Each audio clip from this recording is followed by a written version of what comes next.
Hey, how's it going? You are here for another episode of Heavy Art Talk. Today we have a panel. We have a bunch of guests. We're going to talk about, some of our own work, talk about some stuff that we're working on currently, just kind of get some peer feedback. And then in the second part, we're going to talk a little about some inspirations, mostly in the realms of comics and literature, but I kept it pretty open-ended. That way people can, talk about whatever they feel like it. So without further ado, let me open up with the guests. We got Lucas, familiar face, Yo. as you guys know. Chad Keith, welcome back, man. Hello. Tyler Pennington, what's up? How's it going? And Simon Underwood, what's up, guys? Howdy. So, getting towards early February. This will probably come out like a month from now. But what do you guys, been listening to lately? Anybody got anything interesting? I'm still listening to stuff from last year a little bit. I haven't really picked anything up new. I don't know. I go through periods where I don't get a lot of new stuff, and I just kind of listen to whatever I've like recently been into and just listen to it a couple of times. So I don't know if I have anything new specifically. I think the last thing I honestly listened to was like the Footloose soundtrack. Being Nice. honest with you, I'm not even gonna no shame there. Now, I kind of go through periods in my studio where I don't listen to anything. I will just either put on like a podcast or I'll just work in silence because I just kind of want some quiet, some peace and quiet. So yeah, not really a lot to report there for me.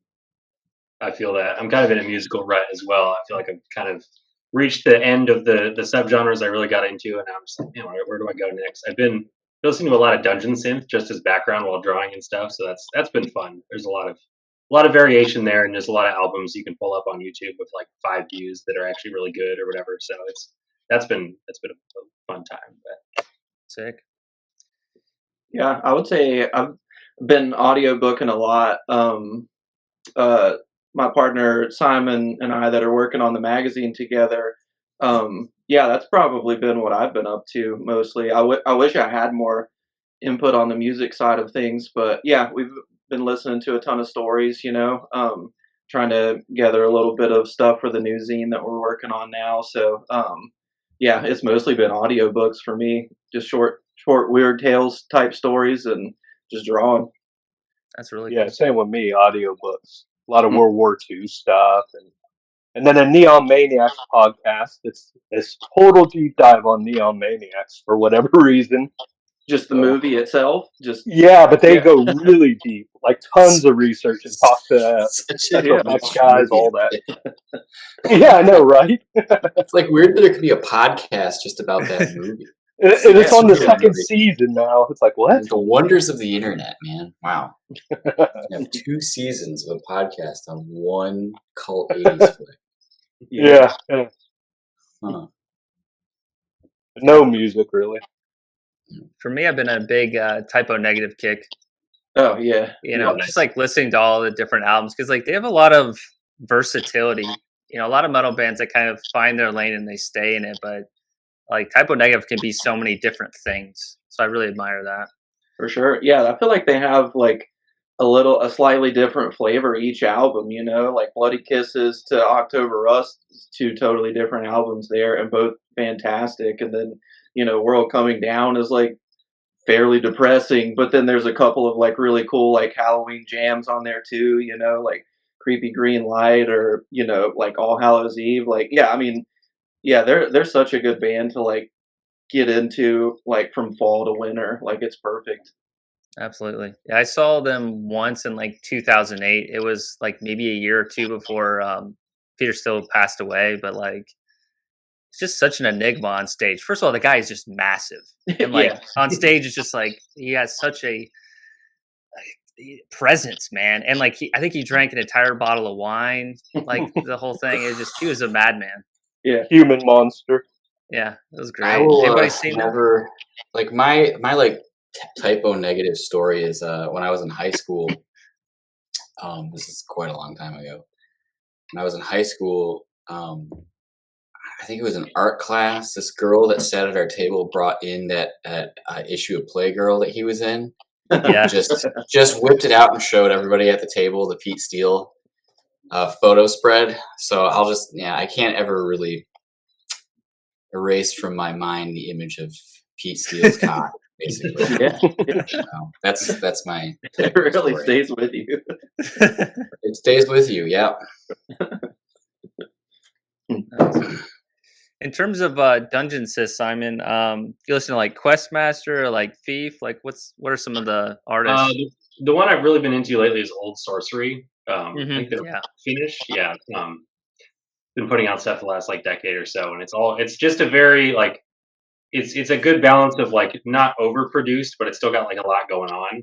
Like some of the really simplistic like very very like basement dungeon synth, like it's cool and it's like neat to see people doing that, but it's definitely like it's harder to listen to. Like it's less engaging than some of the more complex composed stuff. But I actually went to a Dungeon Synth show here in town a couple months ago, and that was really fun because it felt like the most underground show I'd been to since I was like probably 19. Like it was like people with like everyone had their own like costumes and like it was all very homemade, and it was just like in the basement of this warehouse, and there were probably like 15, 20 people there, but everyone was just really going for it, and it was great. So like mostly in the outfits, or like what do you even do at a dungeon synth show? Just stand there, like Pretty much, yeah. And then somebody goes up, they got their whole synth set up, and there's always like some sort of like they got candles or they got like a cardboard castle that they built around it or whatever else, and then nice. everyone was wearing like a cloak and had like a crazy mask or whatever, and it was great. And they just go up, they play their set, and then they scuttle away really fast. Yeah, I kind of love that. I need to get into that then. It was awesome. It was just it felt like like the DIY ethos of punk, but like with even more like sort of drama to it. And For it was sure. Yeah. Yeah, I love like when people bring some like theatrical, stuff to their like, stage presence or anything. I mean, it just adds an extra element to it. yeah. And that seems like it would go perfect for that type of music. We had one guest one time at the shop that came and like recommended, I don't even remember the band. I wish I did, but he recommended like a little run of some dungeon synth while we were trying to figure out what to play. And I was like, oh, I need to like look into that. So yeah, I'm gonna have to get some names for like places to start with it. Yeah, it's cool. There's a lot of variety there. And a lot of I mean you got like all the old stuff from the 90s and stuff, but people have been putting it out pretty steadily for the last 30 years or so. So there's a lot of variety, a lot of cool undiscovered stuff there. Nice. Very cool. Anybody have any interesting stories of anything interesting recently?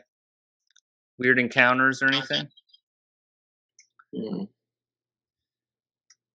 Weird. Actually, you know what? I mean, it's kind of stupid, but my partner and I for my birthday we went into downtown Lancaster and kind of walking around, and there's a really cool store that just opened called the Lancaster Troll Market. And it's pretty sick. It's like a combination of like antique shop and like game store and like comic book store and like vintage toy store and like weird, occult miscellany and like comics and movie posters and stuff like that. It's kind of cool. There's like a big game room you can rent, if you want to like host a tabletop session, and it looks like like they've made it up to look like a like a Arthurian table in a castle. Nice. So it's kind of neat. It's kind of tucked away. We had trouble finding it actually. We like walked around for a while because we knew it was there, but we couldn't figure out where it was. So it really is like, it's kind of like a little bit like the Troll Market from Hellboy 2, actually, if you've seen that movie. Oh, yeah. It has kind of that kind of vibe. I mean, there's humans there, of course, which sucks, but not trolls. But all the stuff there is pretty neat. I mean, I found I didn't buy it because it was kind of pricey, but they had like an old Warhammer Fantasy like original printing of the TTRPG for like $80. They had a bunch of board games, like some like OG D&D board games and stuff for like $150, $200. They had some really old Lord of the Rings board games from the 70s and 80s. It's pretty nuts. I mean, it's just cool just to see some of that stuff. Yeah. So that sounds awesome. Yeah, it's very neat. It's very neat. My partner got me a copy of the Marvel comic. It was like a big magazine that was produced to go along with the movie Dragon Slayer. So it's got this really really great. I think it's like a Ken Kelly painting on the cover, and then the inside's a whole comic, and then the last half of the magazine is like a making of the movie. So it'd be What's from the cover of? Is it the dragon kind of breathing fire on like a it's lake, sort it's of, yeah, it's a and dragon blue breathing fire. Like background? it's sort of done in like a triptych. There's like three kind of panels to it, but it's like a painting. Hmm. So it's the dragons in the center. It all forms one scene, but for some reason it's broken up into like three rectangles. It's interesting. Is But it yeah, mostly there's like like blue and red? it's kind of it's kind of blue, green, and yellow. Uh, Oh man, I have it downstairs. If we have a break, I'll bring it up and show you guys. But it's pretty yeah, and cool.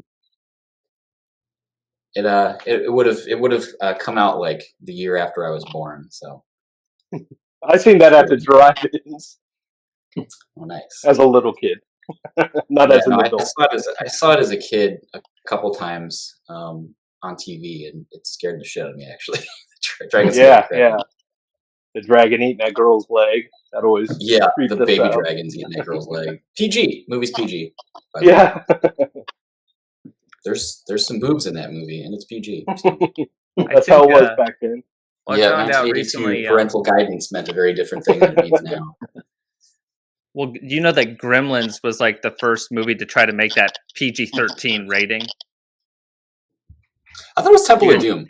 I thought it was Indiana Jones was Temple of Temple of Doom Doom was too. the movie that pushed Yeah, them to come Temple with of the Doom. PG-13 rating.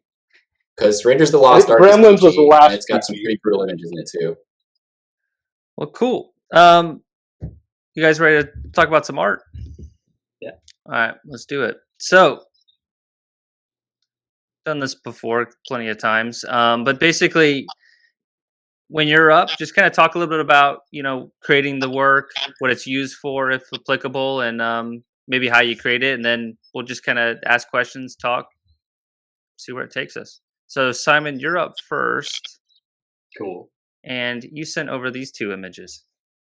Yeah, so I'm kind of in a weird spot right now where like I just finished up a bunch of client work with which is honestly a lot of the kind of the bigger stuff I've done and like the where I'm at in my career right now, but it's all stuff I don't think I'm really supposed to talk about yet. So I'm kind of thin for stuff to show off, but I've mostly been working on finishing up this comic book that I've been working on for years now. So I thought I'd add that to the display, and then this first one here was just kind of it was a couple months ago. I was in kind of a rut, and I was kind of feeling kind of down on myself, and I just wanted to draw something like just purely in the comfort zone, like just super fun. Um, so I did this barbarian guy with a cloak made of ghosts, um, and I really tried to incorporate all of the techniques I've been kind of working on over the past couple of years. I do a lot of stuff with the like spot colors with the inks. So in this case, obviously it's the cloak, but I like the contrast of a mostly black and white image, and then trying to create like one sort of element to focus on that's all in a different color with different line Yeah. work. So cool, man. The stuff that you're working on that you can't talk about, is it in like the kind of RPG or like tabletop game realm, or? Some of it's like a lot of my work comes from like small publishers and stuff. So I have a magazine cover coming up and some interior illustrations for those, and then also a book, which I think is going to be it's a collection of short stories, like old pulp fiction stories that have been. I think they're all in the public domain now, so they're being reprinted with new illustrations from different artists, and I was able to hop on that train. I'm really excited for how that work is going to come out. I think I'll be able to show off in the next couple of months, but not quite yet. So, Yeah. But otherwise, yeah, I've been working on this comic book for almost 4 years now. I'm trying to finish it up before the 4 year mark. So I thought I'd show off one of the more action packed spreads from there. So it's kind of like it's I always describe it as like Iron Age Godzilla. That's generally the premise. So there's this sort of Greek Roman inspired city in like a fantasy setting, and this big monster comes out of the ocean, and it's basically all the characters kind of dealing with the impending doom of this situation and trying to figure out if there's any way to stop it, and coming to terms with the fact that maybe there isn't. But this is the panel where the monster finally reaches the city, and they're kind of desperately trying to fight it off. And this is actually the first time you see it in full. And this is, I think like 90 pages in or something like that. So there's most of the comic you just kind of get glimpses of it. I was kind of inspired by the movie Cloverfield, because I really liked how they do that there, where it's just kind of always from the ground level, and it's like so big you never quite see the whole thing. So yeah, this second like full page panel here is the first time you get to see it in full.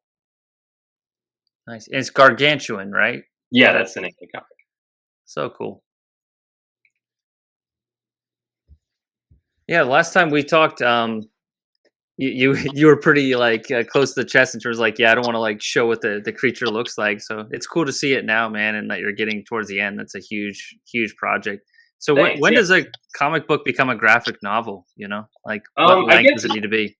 In my mind, like yeah, if it's long enough to like feel like an actual book, and if it isn't like released in like single issues, because this is definitely something I want to release as one big chunk, and it's going to be a little bit over 100 pages, so not enormous, but definitely it's a book, you know.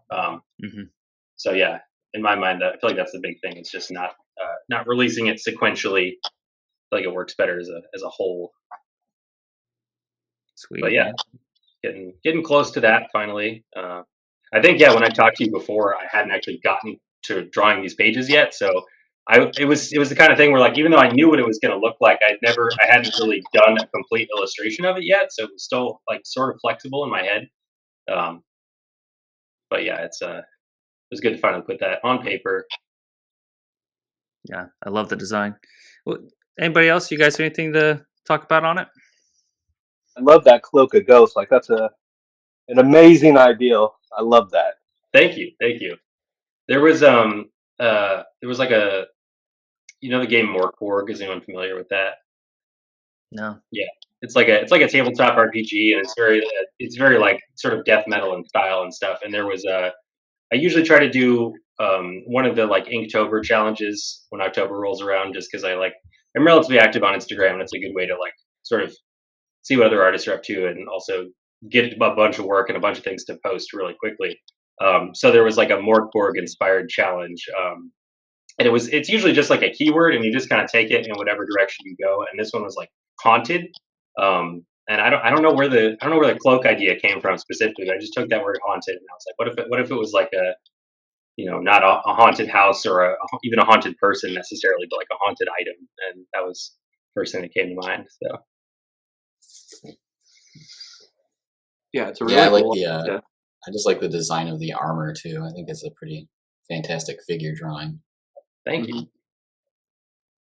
Also, with the comic, you said you've stretched it over the last like 4 years. Is it pretty challenging to keep it all like pretty cohesive in a 4-year stretch? It's kind of, yeah, it's an interesting thing, because you might notice like kind of a difference in style between the first illustration and the stuff in the comic. And one of the things that's changed a lot is my like inking style has totally shifted over those 4 years. Like when I started the comic, I was working pretty much entirely with like microns and like a brush pen for the blacks and stuff like that. And since then, I got really into dip pens, and that's kind of been my main focus for my more illustrative stuff. But I wanted to keep the comic consistent the whole way through, so I'm having a weird sort of cognitive dissonance where like I have to go back and like continue to use my old style, even though that's not really like where my skills have been developing. Sure. Yeah. Yeah, so I think that's the biggest challenge for the cohesion aspect. That, and like I wrote the script 4 years ago, so sometimes I'll like finally get to a page that, you know, I wrote years before. I'm like, you know what, I could actually like do this a lot better, and I've ended up adding a few pages to the story because I just hadn't initially given myself enough space to like do things as described. So yeah, there's some tricks to it.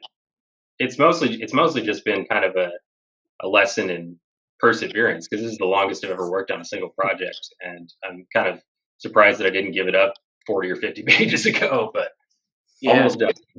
Yeah, I feel like that's always the biggest challenge with something long term like that is just keeping that same drive to see it through, you know? Yeah. I mean, even on like singular pieces sometimes. I remember, years ago before I'd really like developed any kind of patience for anything, like I remember being, you know, almost like tossing things out if I couldn't get it done in a few days, Yeah. like I'd be working on it and just kind of lose steam with it if like other work got in the way or something like that, like it would just kind of stay unfinished. So yeah, 4 years to stay, consistent with it, even with style changes and stuff like that. That's really impressive. Though. Thank you. Thank you. Yeah. I And I always feel like thought this. that was what was cool about like the Frankenstein like rights and pieces too, just knowing that it was stretched over like such a long period of time with like other comic, projects going on in between, just like the consistency between illustrations. It's just like how do you how do you keep that same look over like, damn near 10 years of like, growing as an artist, like Yeah. even my stuff 1 to 2 years ago looks quite different than it does now, So Sure. yeah, yeah, that's awesome. Yeah, it's a massive undertaking. One of the I have a recently. How problem much with longer do you think you have? I'm real close. I got 5 pages left, so I'm really like right on the cusp of Oh, finishing it. awesome. And then I've got some editing and formatting to do, but then it should be good to go. So I recently was able to talk to some local like professional comic artists and stuff, and it was one of these guys was very he had some very eye opening critique, which was basically just that like you can half-ass a lot of stuff in comics and most people are not going to notice because they spend you might spend 7 hours on a page but they're going to spend 30 seconds on it at most. So Yes. he was fully in the camp of just it's most of it can be good enough, just focus your attention on the stuff you really want to show off and the rest of it can just it's okay if you kind of half-ass it. So that's a lesson I'm going to take with me in the future Yeah, because I feel speed. like coming from like an illustrative perspective, I want every panel to be like its own illustration, and I want to like give it that level of detail and such. And I think it's not always it can look really cool in a comic, but it's not always the most constructive attitude to have in a comic if you're trying to actually get things done. So I think somebody else was going to say something.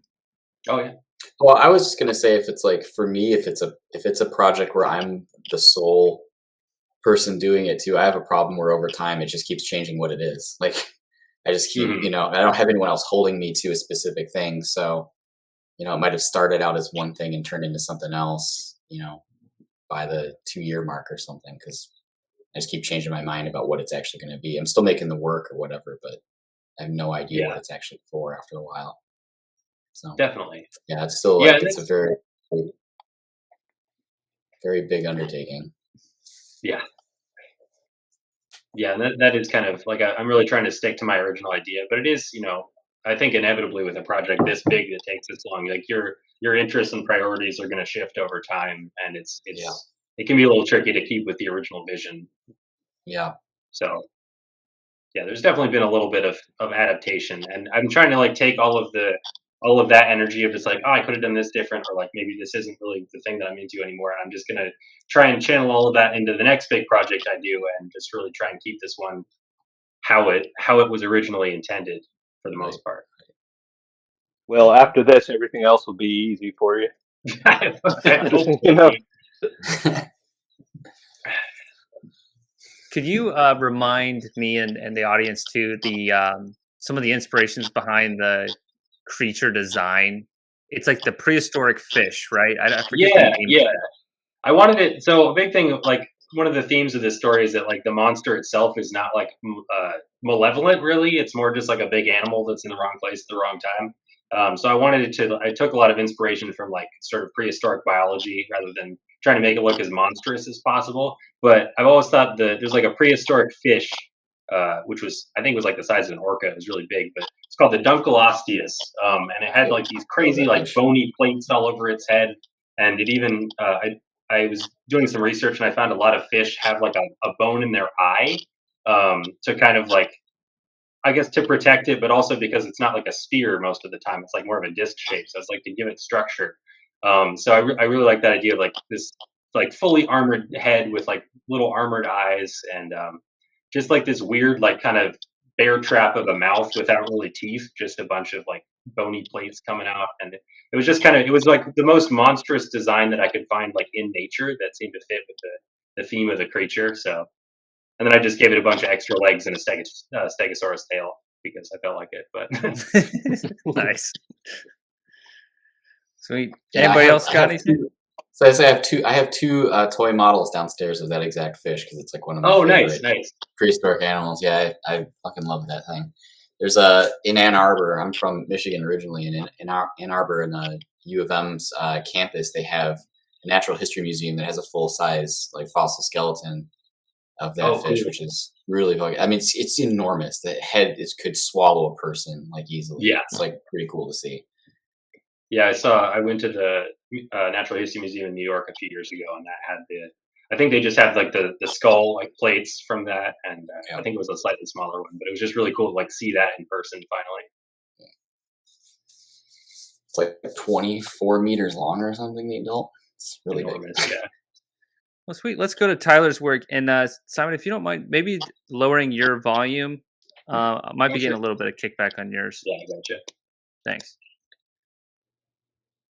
Actually, no, it's Lucas. I messed with the rotation. I can still talk about it if you want. So. Yeah, actually, that'd be No interesting. big deal. Now, Lucas, you go ahead. Yeah, I'm kind of in the same boat as Simon. I don't have a lot of recent stuff that I'm like able to share yet. I did a lot of album covers last year, and honestly, none of them have been announced yet. Like I'm sitting on stuff from last February that still hasn't even been announced. So, so I kind of picked a few things that have been out, and I'll also kind of tie back to what I wanted to talk about in terms of some of my influences from when I was a grad student.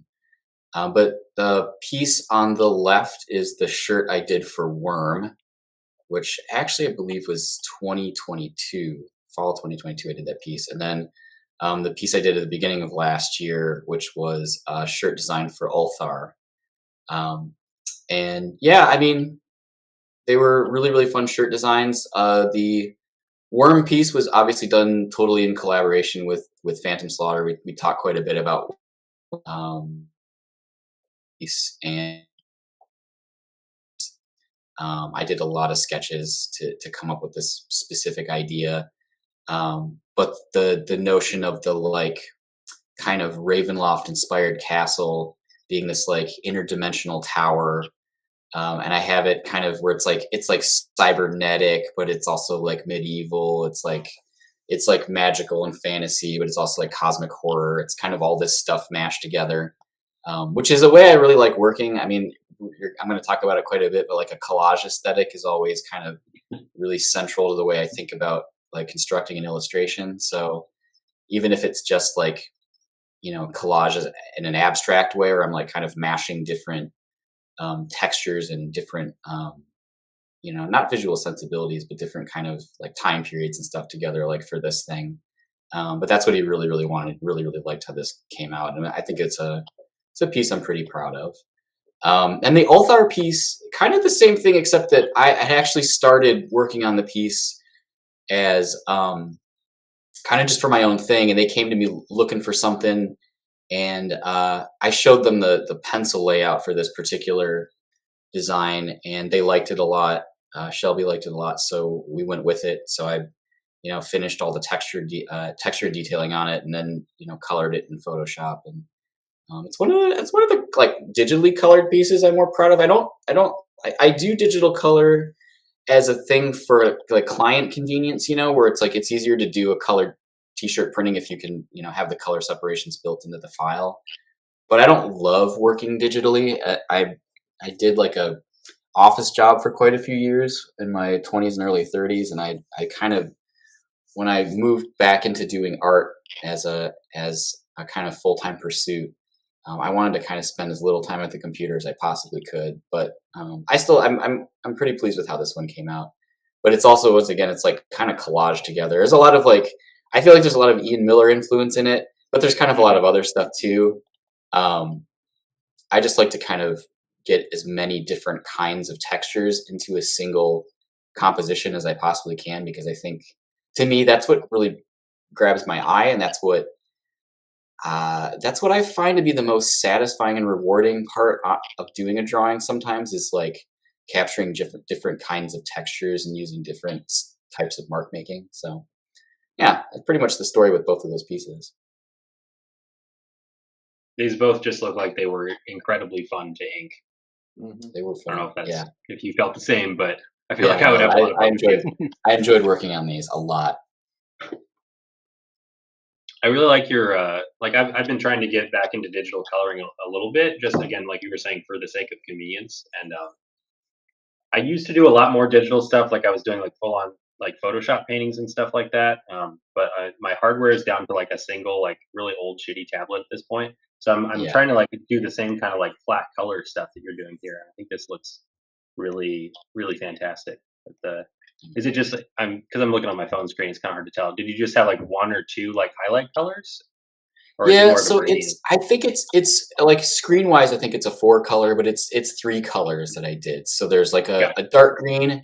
I always try to pick at least one of the colors to be able to be used as a highlight. So there's the light green that's in the kind of eyeball and in the kind of jelly thing toward the bottom. That's also used as a highlight throughout over the dark green. So just going in and just kind of hatching in highlights to kind of add a little bit more, sense of volume and, kind of light hitting things. And then that orange is just totally, I always kind of pick like if I'm allowed to do a third color, I always pick one that's like just sort of maybe complements the color scheme. So orange is kind of a little bit warmer color. I think green is kind of yellowish, so it's a little bit on the warm side, but it adds a little bit of color contrast to the piece.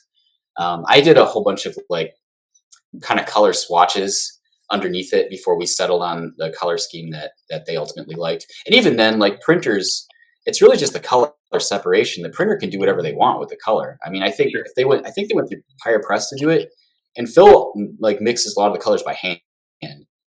So he's just either going to mimic like what colors he's looking at, or they'll just do different colorways, like with the file, because the separation's built into it.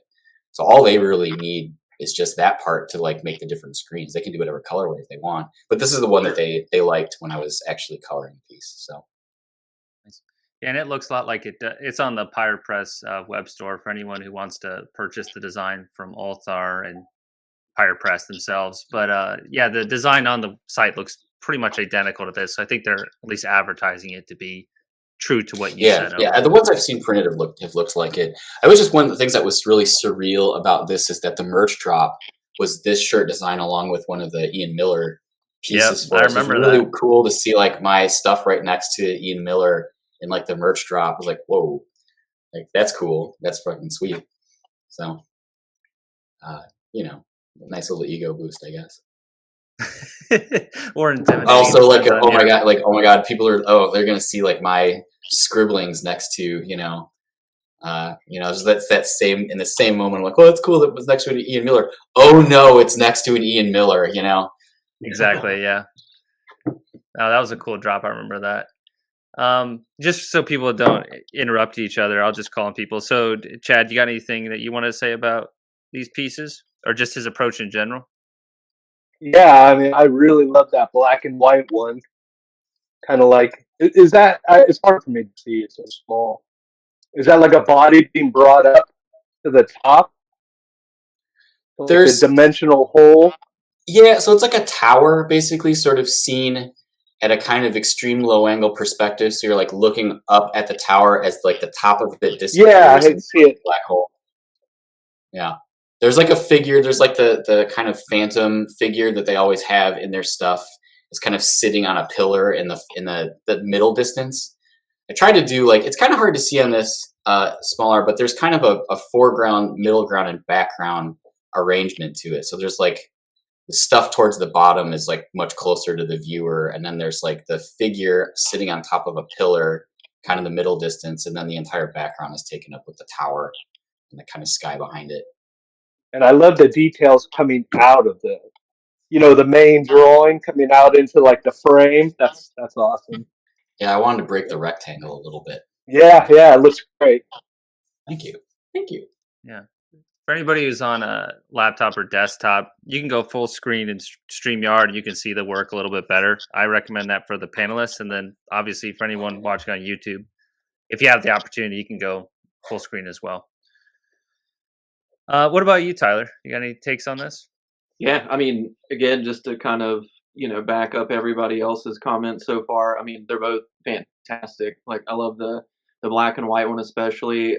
I'm a big fan of breaking the frame if you can. So yeah, I think that touch is excellent. And then yeah, I mean, I don't know, like both of them just being extremely weird and out there. It's just like very visually stimulating to look at. So that's like one of my favorite things about just sitting and listening to like stories from HP or anybody that is describing something otherworldly, and then just thinking like, oh, what did they see in their head? So it's like fun to see you take probably some inspiration from things like that and other work that you've Always. seen, and then just like you know make it a visual. And yeah, I mean, I love both of these. So yeah. Thank you. Appreciate Very it. sick.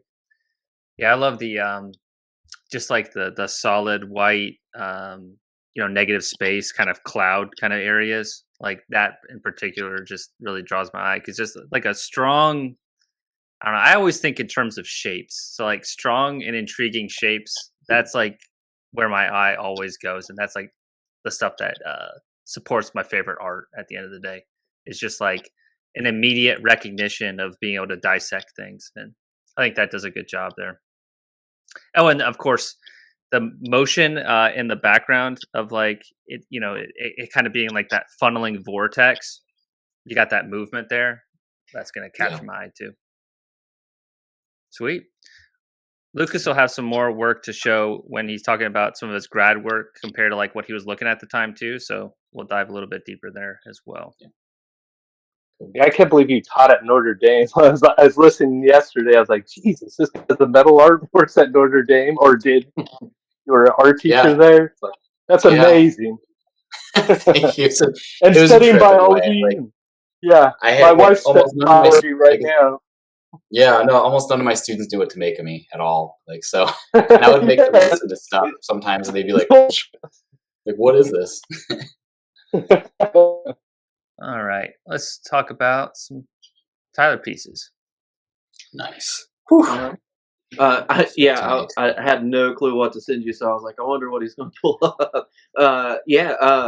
So one on the left, just a purely for fun piece. I kind of, I don't know. I wouldn't say I'm like, too terribly bogged down with commissions, like, some of you guys that work pretty consistently on that stuff. I tend to, kind of try to break it up as much as I can, and that one was just a piece done after, handling some like work for other people. I feel like I always got an idea just kind of floating around in my head that, which is funny. I want to probably sit down and actually like make a list of when I think of things, because I feel like depending on what time I can catch a break, it's just who knows what's going to kind of come out. But yeah, that one was just hadn't drawn anything quite like it up to that point. Everything else before it just was a little somewhere else in subject matter. So yeah, I thought it'd be a fun piece, and it definitely kind of developed a little bit as I worked on it too. Yeah, I mean, my pretty straightforward like cross hatching, stippling stuff. Yeah, I wanted to try to get into something that was like a cool, scene a little bit. Yeah, I don't know. Like I thought that, maybe if we get to like, a few issues in on the zine, if we end up doing like some sort of like vampire theme, maybe I can pull it and use it for something, to do with that. But yeah, really it was just a for fun thing. And the other one is a shirt for Left to Rot. They have a single they released called The Hidden One, and it was the way it was explained to me was just they wanted something to kind of do with like creatures and like maybe like a possible like sleep paralysis sort of thing, like kind of being visited by something otherworldly.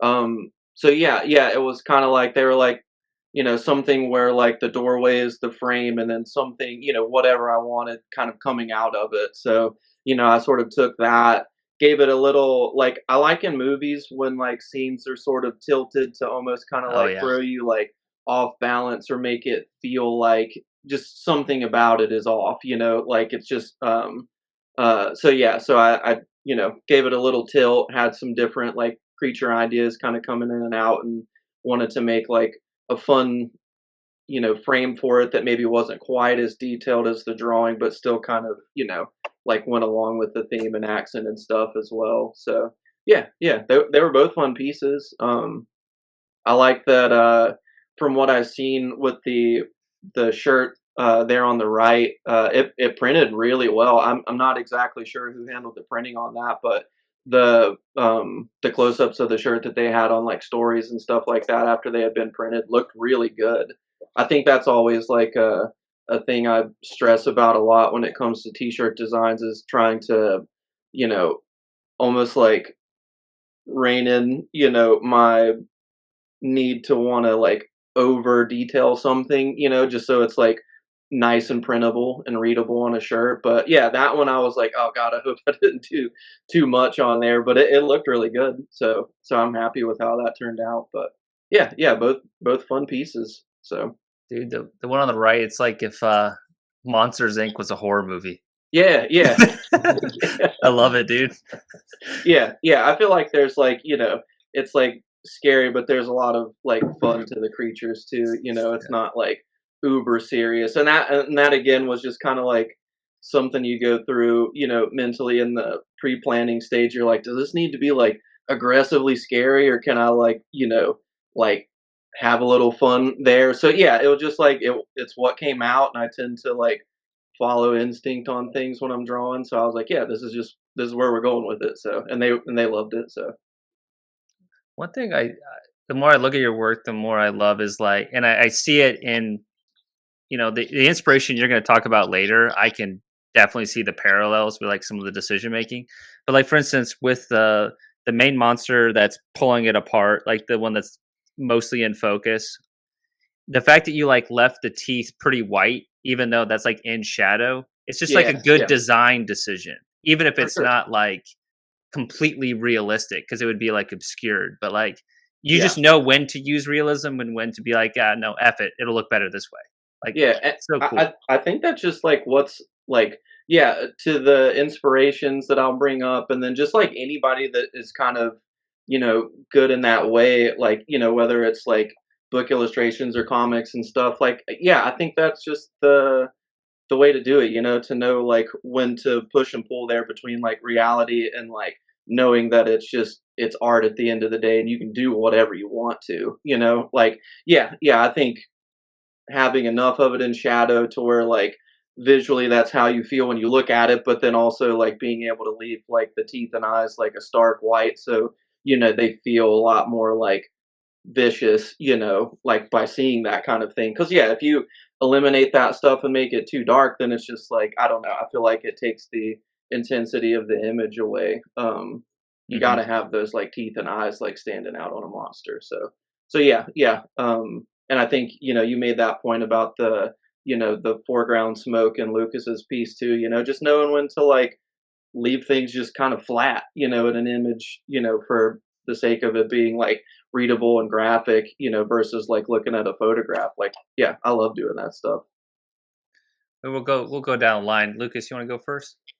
Yeah, I mean, it's really funny to hear you say something like my really straightforward hatching and stippling method. I'm like looking at these like fantastic renderings, like holy shit, I can't even wrap my head around how they're done. I one of the things I want to say, I have maybe two things I want to say. Uh, First, I always love like Tyler in your work, the sense of light moving through them. Like you have a really good control of how to like just basically where to put highlights in something to kind of indicate the light source. And it's always very dramatic. There's something that's really almost cinematic about the way you do it, which I always really appreciate. Your images always feel like they're right in the middle of a piece of action, even when they're done in a way that feels sort of um, like iconic in a way that like a comic book cover or a graphic novel cover might be done. There's always like a real good sense of like motion caught, like like right in time. And I think that's due to like the cinematic staging and the way you handle light is really really great. And then I really love like the edge, the border kind of work on both of these. Like the one on the left where it's just like a rectangle border, but those bats and the foreground kind of bat creature are breaking that border and going to the edge. It's really really, I find that really satisfying. I love the way that looks. And I also just love that border around the piece on the right too. I like how it's done in a way that's a little more flat and graphic than the actual image itself. So it separates really really nicely. It boxes it in. Like I want that as like a poster. I would love to have that on my wall. It's so awesome looking. And one third thing, and it's not very serious. It's the monster that you can just see its face. That's sort of on the lower right. It's peeking around the door. That monster reminds me of something out of the movie Ghoulies. That's like I see something from Oh Ghoulies yeah. when I look at that. That's like a kind of like a little bit more of a goofy kind of puppet monster thing that you might see just its head in a movie. Like they didn't make a body for it, it just kind of peeks around the corner. I love that. Yeah, I think he looks yeah. really, really great. I think you nailed the aesthetic for that too. Nice. Yeah, I appreciate it. Yeah, that one in general, I remember drawing it and I was like, at that point I'd given most things in the picture, if it was going to have arms or legs, like you could see those visually. And I was like, I don't know, this guy, I think he's just going to be like left up to like your imagination on like what in the world his body even is, if it is a body or if it's just like a head that maybe just kind of works its way around without anything else. But yeah, um, yeah, that he was a fun little guy to work on. But yeah, again, going back to the like breaking borders thing, yeah, I don't know, like it's something about doing that is a very fun thing. I tend to do that a lot whenever it's just like pieces that I'm not particularly working on for anything important, like just for myself. I'll tend to go back to that look for some reason. There was like I guess it was maybe like a year or two ago, a Cthulhu piece that I had done for somebody as just a commission, like a private commission. I tried that one time and I was like, ooh, I really like just making different levels of like the frame being broken. I think that one I had like three particular steps, like of the frame kept kind of closing in a little smaller and smaller the further it went back, and it was fun. So yeah, every now and then I'll just kind of bring that look back up and just to I think it's kind of fun. But yeah, I appreciate it though. Yeah, and to the point about the the cinematic lighting, I think that's something that I think about a lot when I'm drawing too. Is almost it either being like cinematic or maybe almost like spotlit on a stage or something like that. Very theatrical. I don't even. I wish I could even remember who like said that about art in general one time about just like lighting a piece and stuff like that. But yeah, I don't know. Whatever it was years ago, it definitely stuck with me, and I feel like the longer I continue to work, the more I think about, all right, like how can I light this in like a very dramatic, maybe not even realistic way, just like the scene and then it's lit by something like pretty intense just to like make you focus in on the moment. Hey, what about you, Simon? Well, for my part, I've been blown away by your stuff for years, Tyler. But I think the thing that really strikes me the most always with your pieces is that you have a sort of your like the level of detail is so dense, but it never gets in the way of the image itself. Like you always like apply the exact right texture or like technique for a given area to like make I get really the ink just kind of fades into the background and like even like looking at it from a distance especially, but even up close to some extent, it almost feels more like a painting or like something in graphite because you have these like really incredible value control with just the various inking techniques you use, and yeah, it's like it's cool to see that like the texture is so evident, but also like it doesn't get in the way of anything. Yeah, they sometimes even feel like mezzotint prints, like the way that Yeah. stuff is handled. Yeah, that's great feedback to hear because that's always like something that you definitely worry about when you start getting into like a certain level of detail on anything like that. Is it too much? Like when do you pull back? Or like the pin size versus whatever you're working on kind of thing. So yeah, that's awesome that it doesn't seem to you know get overdone in the piece. Yeah. How big do you usually work? I think both of these were around. I think both of these were 11 by 14, if I remember right. Um, yeah, I would say as of late, it's probably been somewhere in that 11 by 14 to maybe like 9 by 12 ish size. There was like one thing I did recently that was how big was it? Maybe like 18 or something by 24. A pretty good size. It was like a poster for a touring band, and it was. I think they were planning on printing it pretty big, so I wanted to try to draw it as big as I could while still meeting that deadline. But yeah, I would say majority of the time, 11 by 14 is about as big as I mess with, and then 9 by 12 for like the zine stuff. 8 by 10, 9 by 12. Yeah. Just so it like sizes down really nice. But yeah. I would love to just like see a time lapse of a piece from start to end for you, man. Because like I also like when you're rendering, are you bouncing around a lot, or are you finishing pockets then moving to like a pocket on the opposite side, so you're kind of figuring out the full scene? Like, I mean, some of this is just like probably you're not even conscious of it because you just have done it so much, But Yeah, I mean, that, funny enough, is like, I think very true most of the time. A lot of it seems to be more like, like intuitive while I'm working on it. It's less like planned out ahead of time. It's just like I know where I kind of want to go with it in my head, and I'll just kind of start in a corner and work my way through it. You can go back into areas and push and pull a little bit with ink, but it is like for the most part you're kind of like locked into your decision a lot of times. So um yeah, most of the time, like if I remember right on the vampire like bat one there, I started with the bat in the foreground and ended up ending with the figure in the doorway there. But again, like I kind of knew like going through it like how I wanted all that to be anyway. So yeah. Uh, yeah, I don't know. It's funny. I go back and forth on drawing videos and things like that because people will ask that a lot, about like doing like time lapses or like videoing like working through pieces and stuff, and it's always like I'm always like almost right there with like being like, okay, let me do it, but then I always think a lot about like the inspirations that I get like really into before I work, and like most of them are dead, and none of them were really around with like video technology to even like do that kind of stuff with. So something about the mystery of how they got to like start to finish is like almost kind of what drives me to like figure it out in my own work, in a yeah, sense. So I don't know. There's like some of that I want to like keep, not to be like incredibly selfish with my technique or anything like that, but I like mystery, I like that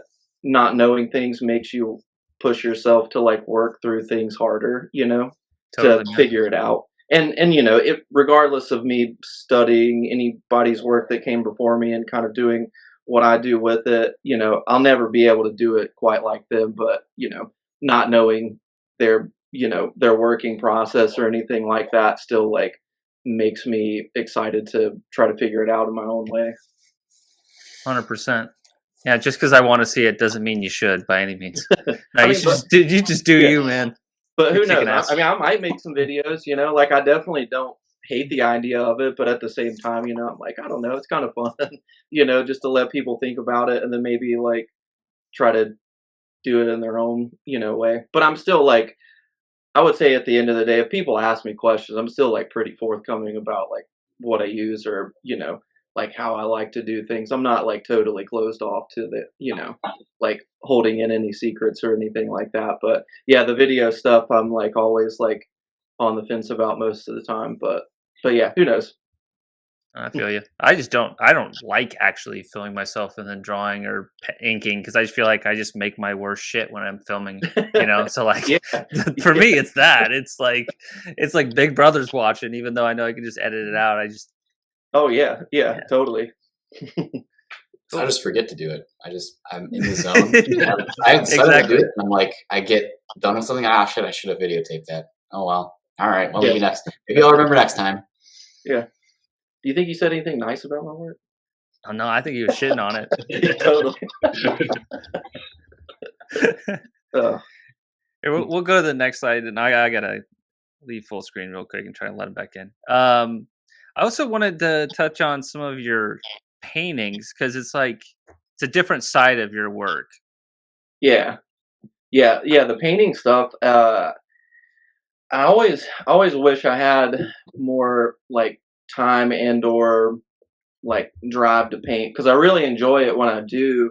It's just there's a comfort in the pen and ink stuff that's not quite there as much in the painting. But like again, it's just something to kind of keep working towards. For the future, I would definitely love to do more painting. Just most people like as far as like commission stuff go, usually never like ask for it, so it's not anything I think about like too terribly much. But I mean, it's weird though because a lot of like things that I like inspiration wise tend to be paintings, just as much as black and white, pen and ink stuff. So yeah, I don't know. Maybe it's just something that I need to make more time to do. But yeah. Obviously, the one on the left is for the band Tombstoner.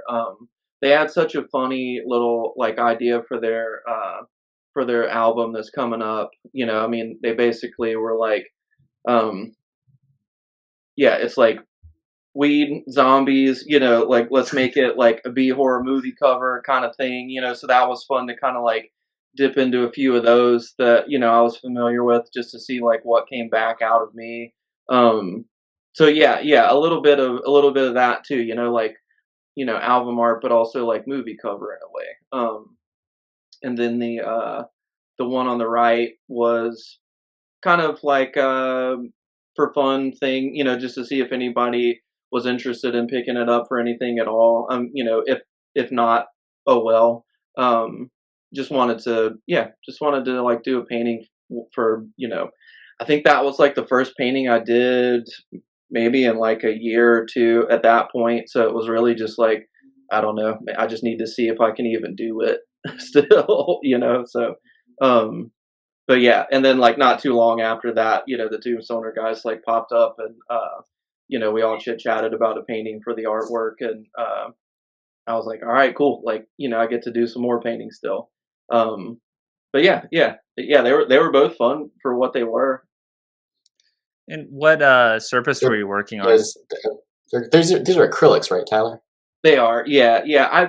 I had a short run years ago with oil, and I always think about getting back into it because it was fun while I worked on it. But yeah, I think for the sake of just like time frame that I'm usually in whenever I'm painting something, and just like how I like a piece to kind of develop, like acrylic just seems to work better. It like I've figured out ways to kind of handle it, in a way that's like similar enough to oils and like for blends and things like that. But like I like the speediness of it, like I don't like that it has to sit around wet for too long and I can, pick it up and mess with it almost, immediately without having to think about it. Yeah, both of them are acrylic. Both are on Bristol paper actually. Oh wow. The reason I did that is because I'm still now that I'm new into Richmond, I've been trying to like find places that can scan like larger format art. So I still at the moment just take things over to like the FedEx like print and ship spaces that have like big scanners and things like that. So it helps that both of those were like on paper. I can just like feed it through the scanner. But yeah, I honestly I would probably prefer to paint on canvas if at all possible, but the situation like getting a scan of it sent to them, I did it on paper. So yeah, I can imagine that would be tough working on paper. Were you taping it down at all, or is there not really enough water? Yeah, taped it down, and then I was pretty surprised too because I haven't painted on Bristol paper really all that much, so I was kind of surprised at how well it like handled being painted on that much. And yeah, a lot of it I started pretty much the same way that I would like on a like a canvas, definitely like watered down like underpainting and stuff like that. And the paper didn't really like flex as bad as I thought it would. But I did have it like taped down a bit too. So yeah, again, like would probably prefer canvas over paper. But yeah, I mean for the way it handled, I was actually like pleasantly surprised that it didn't just like warp all to hell. So Well, so I used to when I was looking for like cheap ways to like cheap things to paint oil paintings on, I used to get it was like cheaper than getting like panels and stuff. I used to do like Reeves BFK printmaking paper. It's like a pretty heavyweight. It's meant for intaglio printing, so it's meant to be soaked in water for like a half an hour before you print with it. So it's like really, really it could take a lot of abuse, especially from wet media. So I used to get that paper and tape it down and gesso it before I would paint oil paintings on it. And it, it's fake paper, so it stays pretty flexible. yeah. A lot more flex to it than bristle board does, actually. So that might be another thing too. Another possibility is like using like printmaking paper. You can find that stuff from like Blick. They'll ship it like flat to you, and it comes in different sizes. You can hand tear it or cut it down or however you want to do it. But it has a lot more flex than bristle board, and it doesn't have like that texture, the weave texture that you have with canvas. It's one of the things I don't work with canvas because I hate the texture of canvas. I don't want that texture in my painting. So I work on panel, but like another option is to use like printmaking paper. Cool. Yeah, that's awesome. I'll have to look into that too. Cause I can send the name of it in the chat actually. Yeah, that would be perfect. Yeah, because again, just like for the convenience of being able to scan something in like pretty quick after it's done, working on paper was nice for that. So I didn't have to find some other place to either like photograph and or like scan it, in a pinch. So, yeah, that would be awesome to try out some different paper types, Yeah, and then that stuff that's printmaking paper, you can get it toned too. You can get it like it doesn't have to be just white. They make all different kinds of tones of it too. I used to love drawing on toned paper a lot too. That was something that I've kind of thought about, like for future work or rather for fun or whatever. Like since I already use like black and white ink as well, like having a tone service to work on was always like really fun. So, and I haven't done it in years. So ramp up that cinematic quality too. Oh, for sure. Pretty impressive. Having like a third value in there. Yeah. That'd be really neat. Do you think you would do like gray tone paper or sepia, like kind of tan tone paper? Honestly, both would be really cool. I used to do pencil drawings a lot, and I'll bring that back up when we talk about inspiration stuff. But yeah, before I got like super heavy into pen and ink over the last few years, I was like almost exclusively drawing in like graphite pencil. And I would pull in some like white charcoal and stuff like that. And I always drew on like heavy weighted like tone paper. A lot of times it was kind of like maybe like an in between like gray and tan, somewhere nicely in the middle. And I loved it. Yeah, for like those reasons, just having like that third value of the paper color, and yeah, and it was just so much fun. And I haven't for some reason really thought much about like inking over top of it in a long time. But yeah, that could be something fun to experiment with like going forward, like who knows what it could lead to. But nice. Does anybody else have some comments on these paintings? And I also used to like painting on like wood too, just like a sheet of wood, just smooth sheet of wood. Those were always really fun. Getting a little thin wood panel that hadn't had anything done to it. And clayboard. Yeah. I haven't painted on clayboard yet, but I've done a lot of the like clayboard pen and ink stuff, and I think I started following like Ampersand maybe last year because they wanted to like repost some of the stuff that I had done on it before, and I had seen people like painting on it as well, and I was like, oh man, that's cool. Yeah, there you go, gesso board. Okay, yeah. So that's what I use for all my oil paintings. Nice. I used to get it cradled, for my studio work, but it's like way more expensive to have the cradle on it. Okay. But That's really it's easier to hang in a gallery. What does cradling mean exactly? It means that it has like a frame kind of back that sticks off of it. Oh, okay. So you could just pop it on a wall, like right on that cradle, if it's not too heavy. Or if it is a really heavy panel that's got like a lot of, like if you get like the museum thickness where it's like 2 inches off the back of it, and it's a big one, it's just easier to put French cleats on it. Like that's what I did with some of my larger paintings. Is just take liquid nails. You know, you take you get like a little, I don't know, 2x4 or something, and you just rip it on your table saw, 45-degree angle. You make a little cleat basically, so it's really really easy to hang. But yeah, so for some of the paintings that we'll talk about in a little bit, I'll show you like how the cradle comes into play in the paintings. But they're more expensive to get with the cradle on them. So for illustration stuff, I just use just the board, and I'll have to figure out someday if I ever show this stuff, like how I would actually hang it, because this is kind of hard to. There's not really a way to put this on a wall as is, you know. That makes a lot of sense. Thanks. It's not like super recommended to like frame oil paintings. It's like if you put them under glass, it creates like an ecosystem where you can never remove that painting from that glass ever again. It has to stay under there. So they recommend if you're going to put it under something, to put it under plexi, because it's not the same. But plexi is really expensive compared to glass, especially as things start to get bigger. So it's like you have to do kind of a cost calculation. I always prefer just not to put an oil painting under anything, but you have to figure out how you're going to frame it. So it's always a question of money. Somebody have like an ice cream truck around them or something? Anyone else hearing that? I wish it was. Yeah. Don't think it's me. Okay. It must have been Lucas. He's out of here. Oh man. All right, cool. My neighbor's reggaeton music. Oh, it is? Pretty much all you hear in this neighborhood. It's like constant.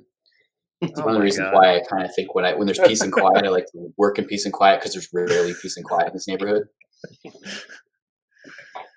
So sorry about that. Oh, it's fine. I guess if you hear it a lot, maybe just mute and then unmute and do that kind of. Yeah, no, it's not a problem. All right, cool. Well, I got a couple things to show. All right, so 2 very different things. I did 2 watercolor landscape paintings recently, which was kind of a departure for me, and I just wanted to like see if I could do it, I guess, to a certain degree. And I've just been really inspired by some like kind of traditional watercolor painters, and it's always nice to like kind of venture out when you have the time. So we'll talk about that first. But yeah, the thing on the right, it was New Year's Eve of 2022. I was in Savannah, Georgia with some friends, and I took this shot that was very similar to this. I basically subbed out my friend for the Grim Reaper, and then, made some like color changes, but I basically had a really good reference to work off of that I shot myself. And I just wanted to capture it was still kind of a warm night because it was Savannah. So I wanted to capture kind of like the atmosphere and like the warmth, and doing a lot of like wet on wet kind of watercolor techniques to bring everything together. So like doing like the first wash is like so important with my approach to watercolor. I'll wet the paper with a sponge, get it really damp, and then it's just all about trying to cover everything and making it all blend together in terms of like this kind of color soup, and then building on top of that so it doesn't feel like it's disjointed. So that approach is always kind of nerve-wracking, to be honest, when I'm doing that first wash. Like I always have to be in like just the right mindset, have all of my colors already mixed, and like it's like a performance. But when you kind of start to like tighten it up, that's when I start to get a little bit more in my comfort zone. And I love doing like the final touches on like a watercolor painting, and trying to not go too far with it, because you got to keep some stuff to just be kind of obscured. But yeah, I like how this painting turned out. It's kind of interesting because I posted on my Instagram, and like I don't know if some of the people that want like more metal art, they're like, what the F is this? But I kind of just take that, with a grain of salt. I just do what I want. And then the thing on the left, this is a little bit more of like what I'm getting a little bit more known for, even though I'm still, pretty small artist in the grand scheme of things. But like this kind of like intricate psychedelic dark fantasy with like a touch of surrealism, it's kind of what I'm putting like out there more as like my style. So this is in progress. I still got a lot of like rendering to do. I just did like a mock-up earlier of like how I want to do the shadows. So like for me, because lighting and shadows isn't like my biggest strength, I'll do like some value studies just to kind of know roughly where to go so I don't make some big mistakes. So trying to like take some of the risk out of making some mistakes. And this only takes me like 10 minutes, so it's worth it in the grand scheme of things for me. But yeah, thing on the right's finished. Thing on the left, probably about 30 to 35% left to go. Just the initial line work. Yeah, I like your new watercolors. I was scrolling one day and I seen the one you did of a train, and I was like, "Why is he taking pictures of a train?" So I had to stop and know that, oh, it's a watercolor painting. Yeah, I appreciate it. Yeah, maybe I kept too close to the photo on some of these too. Maybe I'll get more experimental as I go. I do have that one here as well. Yeah, there you go. And the reason I have this image on the right here with like this dragon head is that's actually what I'm using as the basis for this dragon design. So it'll all be in black and white, but I basically did a sketchbook version of that. I wanted to build out the full, body frame with it. So the black and white dragon's gonna have that next one over, like that pinkish. Yeah, it's like all those kind of like appendages and like the kind of like fungal like textures and stuff. That's gonna be on the dragon, but this drag it's gonna be black and white because it's a shirt design. But I Okay. just wanted to use like that initial starting point as kind of the design around it.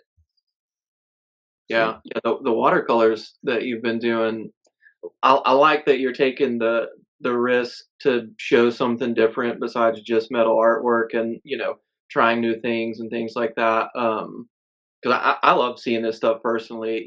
Despite whatever might be like on my page, primarily, I really think that it's very impressive to see things like this. And like I wish I could think of the name of the Instagram that somebody else that I follow had just posted.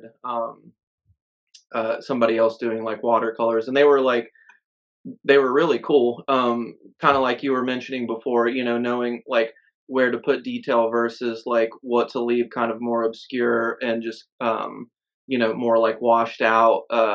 They were doing some really impressive stuff like that, and it really was just like kind of like almost like abstract like landscapes in a way, just like trees, bushes, and some really like kind of hazy, background kind of blending in with everything. But I love that stuff, honestly. Like watercolor is not something that I've messed with a whole lot in life. I did a little bit of like watercoloring for like tattoo flash art and stuff, in the beginning, but It's a that's different totally approach. different than Yeah. yeah, it's totally different than like what you're after with this. So, you know, yeah, I think that that one and the train picture, both are super cool, and what you're able to do with it versus, like what we might see a lot on your page with the pen and ink stuff. Yeah, Yeah. yeah, This Yeah. year I great want to job. kind of blend the approaches, Yeah, Mhm. yeah. Yeah, Okay. and I think like to your comment about sticking too close to the photographs. I mean, I don't know. I feel like when you're sort of learning something in general, it's probably kind of nice to, have that safety net of like a really good reference to work off of while you're learning the technique part of it down, and then yeah, kind of branch off and experiment from there. But yeah, I think just because you work close to a photograph doesn't really like make these less impressive for me personally. Yeah. And I think this one's a little more obscured than this one. So this was the Mhm. first one I did. And like even then, like as you get farther to the distance, it's pretty washed out. But like with this one, I mean, if you look at like the palm tree that's close to the light, I mean, that's literally just a green blob. You know what I Hmm. mean? So maybe I'm just because I'm reading a lot of like watercolor books, and like some of the people that write these are very opinionated of like what makes a good watercolor and what doesn't. So I'm like trying to keep some of that. Just like, okay, I hear you, but like I kind of have my own take. So it's interesting because like people who are like watercolorists, some of them do come with like a lot of strong opinions on like what makes good and bad for watercolor, which is I kind of like people to have conviction, but you know, it's also like Yeah, I want to try some you, different shit.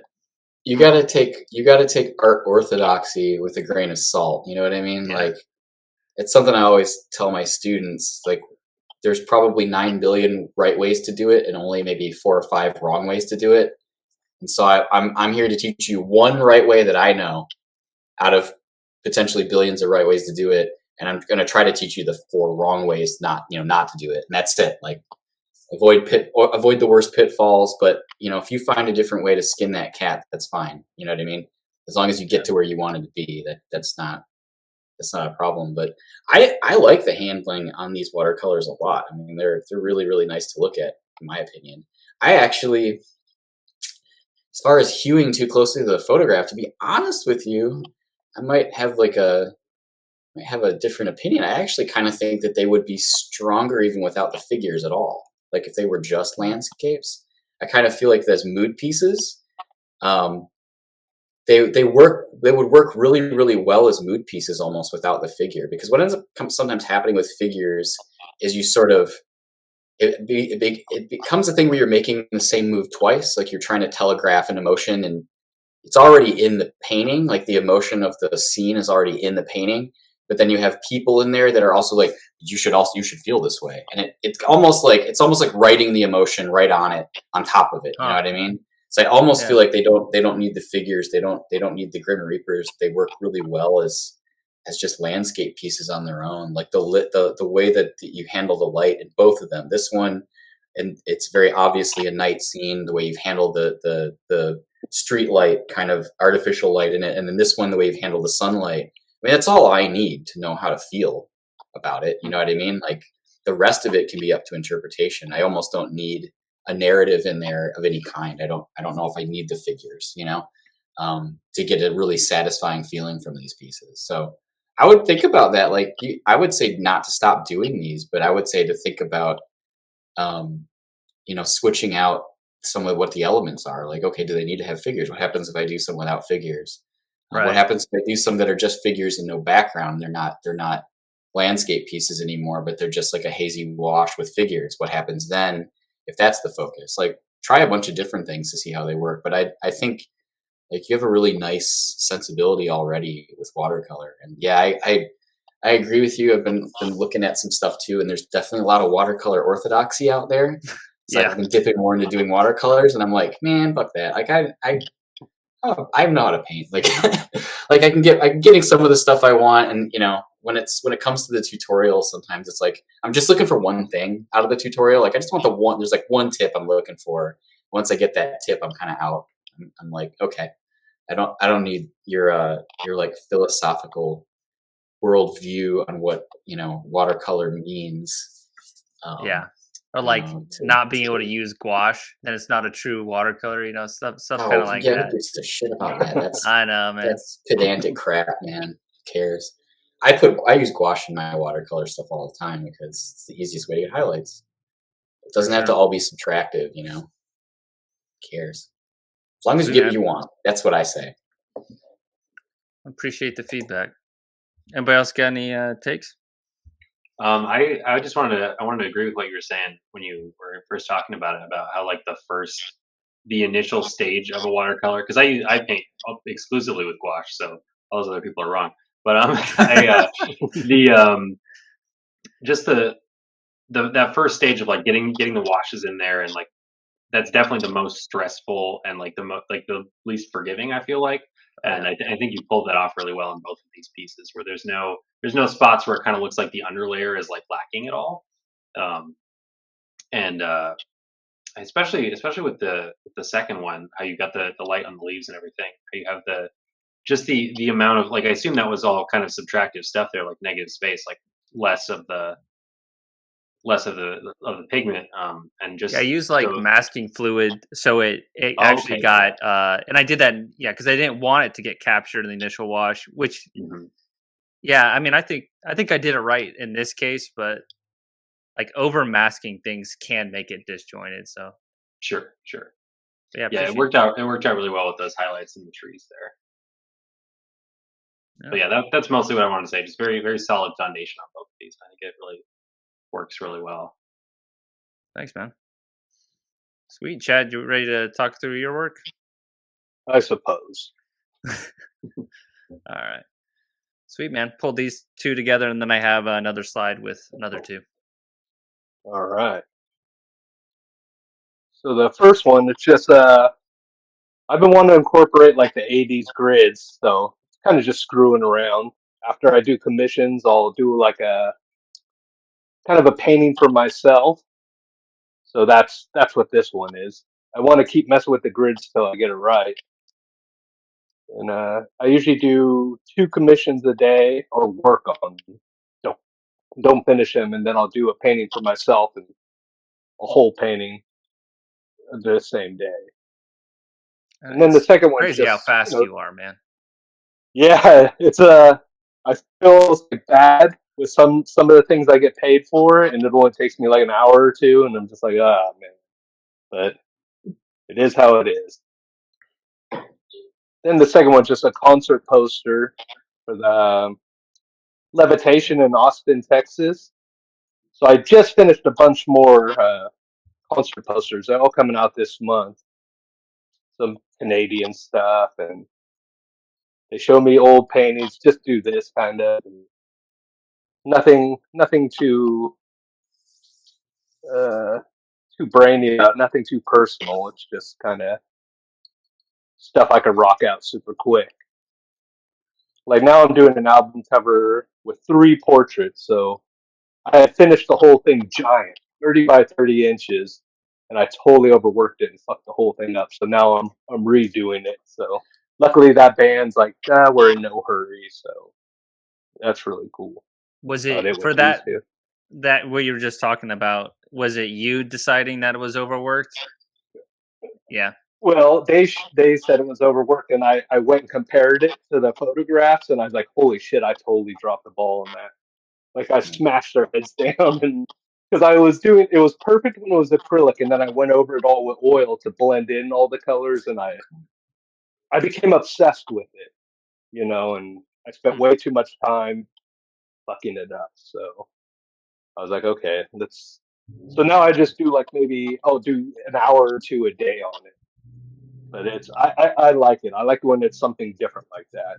I used to do just portraits, so it's cool to get back into it. So is it more like your old style, not neon, Yes. really colorful? Well, this one's going to be more 70s, like it's like Okay. a 70s album cover, so kind of spacey, and I'm doing a bunch of comic book stuff now too, like inside art and cover art. And I'm doing a cover right now for Sweetie the Candy Vigilante, so that's on Dynamite Comics. Who puts out Vampirella and all that stuff. And then I'm doing an inside for the. I don't know if you guys know the tattoo artist Adam Boo Noir, and he's got a book coming out, Daddy Bones, kind of like a European book. So I did a page for him too. That was stuff I'm just working on right now. Well, actually, hard. It never ends. I take on so many commissions, way too many, and I have 2 art shows coming up, and so I don't even know how I'm gonna do it. Oh man, you're very busy. Yeah, it's insane. But I work fast, so Well, it sounds that's like why I it. have a little bit of the same shit. So I could do it so quick. Cool. Let's do the rotations. Lucas, I guess what's do you have any questions or comments? So Chad, so you said that you're doing like acrylic and oil on top. So is it like an airbrush underlayer, and then you're kind of going over it with oil? I haven't done much oil lately, so I'll paint in black and white gesso on black canvas. Yeah. It's just bringing out the lights, and then I'll spray it. So the reason it's kind of the same colors is they're so transparent, and they go over that black and white so easily. And then usually if I have to mess with the face or blend stuff, and then I'll go over with oil on that. Yeah. And it's fine. Like, I haven't had any problems with it, hacking or anything like that. So, Yeah. Yeah, it looks so good. far so good. Yeah, it looks Maybe in good. 100 years it'll fall apart. Yeah, well, that's probably what's going to happen to most of our work. Yeah, yeah, I mean, they try to teach you what's archival and what's not, but nobody really knows with some of this stuff because we've only been doing some for yeah. 50 years. Like, how do we know it's And, archival? and I'll be Um, dead who cares, though. yeah, I mean, I love the colors on these. And it's one thing that it's like a drum that I always beat. I love like there being more color in metal. Like there Yeah, should be. yeah, Like when I paint, I love to use paint right out of the tube. I love like high chroma, so I love these like yeah. just for that quality alone. But they also have just such a nice like same thing with like Tyler's work. They have a nice cinematic quality to how the lighting is done. So I just find myself like just wanting to look at them more and more and more. Thanks. Yeah, I'm trying to get it more cinematic. It's just time. I lose patience. Like, if I'm painting over 3 hours on one thing, I'm just like, I got to Ah, finish it. no, it's But maybe very I'll get cool. back into it, get back into oil painting and just don't have time for it. And people don't want to pay No, the it's money for it that it's goes it's into it. super time consuming. Oh, God, yes. Like a month. Yeah, Forget it. more for me, way more. Yeah, yeah. So much time. Very cool. Thank you. I What about love you, it. Tyler? Yeah. I mean, I agree as well with the cinematic quality of both of it. Like anything that's got multiple light sources on it, I'm a big fan of. I love the '80s color scheme.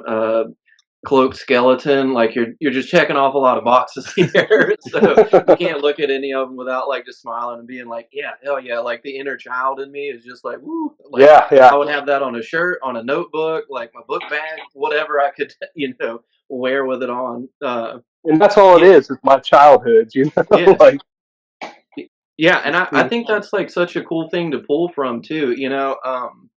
Yeah, I mean I do that all the time. Like I think just my personal art is just trying to please my inner child. Like what would my kid self think would be like so insane and amazing that I got to do or that draw or whatever for a living. So yeah, that's pretty much all I'm into at this point. Is just whatever I thought was yeah, my cool as a parents let kid, me I have. think as an adult.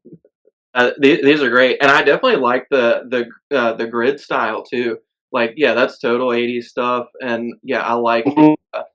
I like the addition to like the horror elements too. Like I feel like a skeleton in like a cloak and a hood is very like classic horror, and then adding that like almost kind of like digital like '80s sci-fi to it, with the grid and all that, and even the color scheme. Like, yeah, it's just such a cool like combo together. So yeah, Thank you. and then the other one, big hand reaching out, sharp knife, like just leaning over a city. Like, I don't know, just that imagery is just, it's always a favorite for me. So, yeah. Yeah, and people are always like, why skulls? It's like, well, it's basically a ball with three jaw. It's so easy to do, and way easier than a portrait.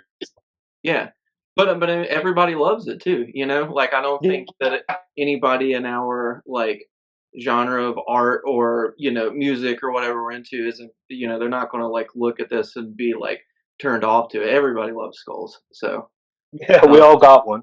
yeah, exactly. But yeah, no, like thumbs up on these. They're both awesome. Thank you. Sweet. Simon, anything on your end?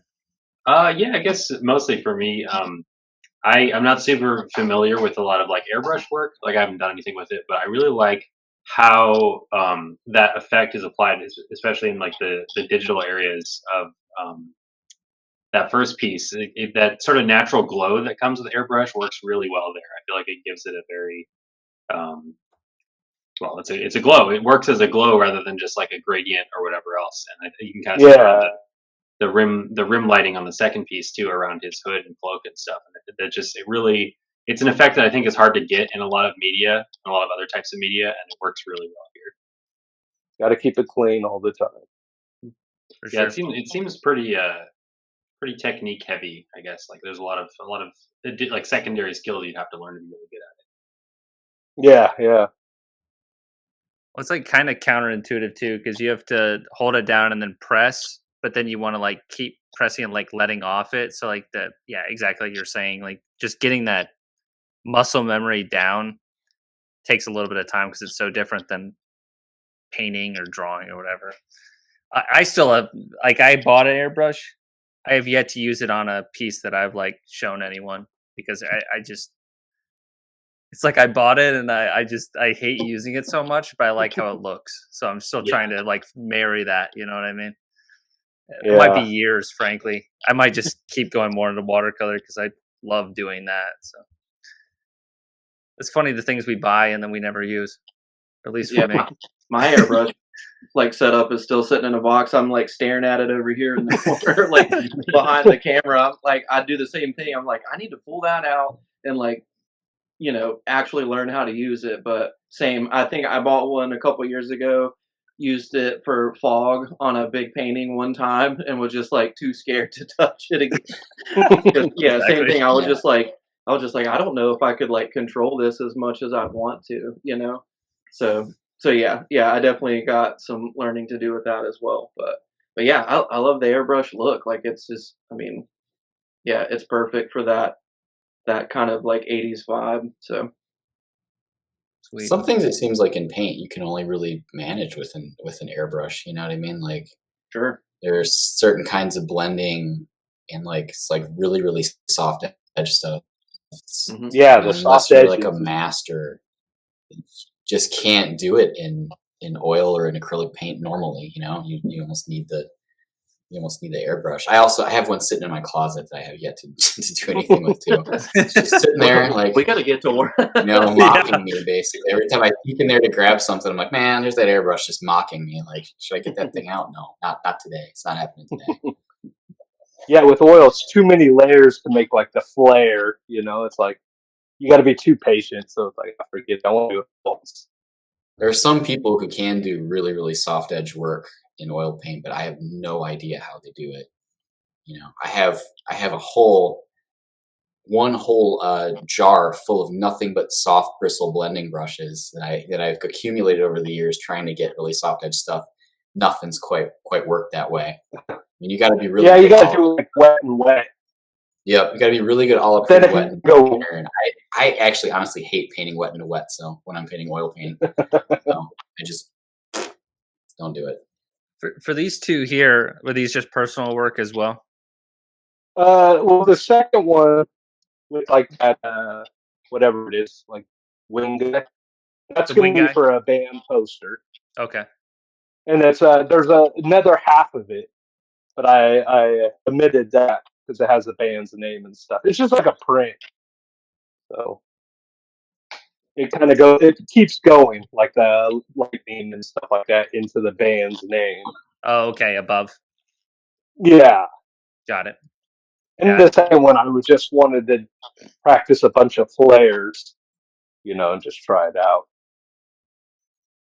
Yeah, I I haven't especially figured love the out one how on to the right. color.